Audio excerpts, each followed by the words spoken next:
কোপার কোয়ার্টারে আর্জেন্টিনার প্রতিপক্ষ হবে কে? কোপা আমেরিকার কোয়ার্টার ফাইনালে আগেই নিজেদের জায়গা নিশ্চিত করেছে আর্জেন্টিনা। এ গ্রুপ থেকে প্রথম ২ ম্যাচে জয় পেয়েছে আলবিসেলেসেরা। টানা ২ জয়ে শেষ ৮-এ সবার আগে পা রেখেছে আলবিসেলেসেরা। এখনো এক ম্যাচ বাকি থাকলেও এখন থেকেই শুরু হয়েছে লিওনেল মেসিদের সম্ভাব্য কোয়ার্টার ফাইনাল প্রতিপক্ষ নিয়ে। এখন পর্যন্ত আর্জেন্টিনার কোপা আমেরিকার কোয়ার্টার ফাইনালে স্লাট নিশ্চিত না।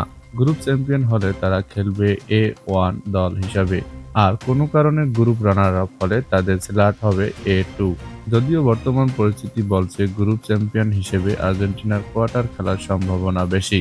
এ গ্রুপে কানাডা আছে আর্জেন্টিনার পরেই, তাদের পয়েন্ট ৩। আর্জেন্টিনা পরের ম্যাচ হারলে আর কানাডা জিতলে দুই দলেরই পয়েন্ট হবে ৬।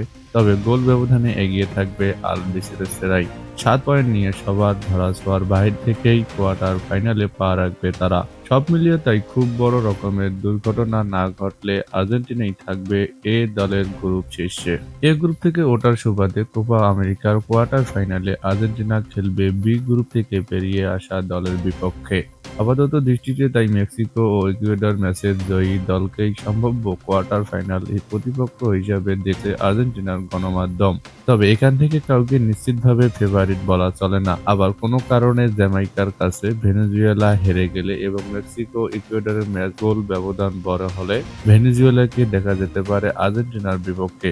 যদিও পরিসংখ্যান এবং বাস্তবতা বলছে তেমন ঘটনা ঘটার সম্ভাবনা নেই, বরং মেক্সিকো বা ইকুয়েডরকেই দেখা যেতে পারে আর্জেন্টিনার কোয়ার্টার ফাইনাল প্রতিপক্ষ হিসেবে।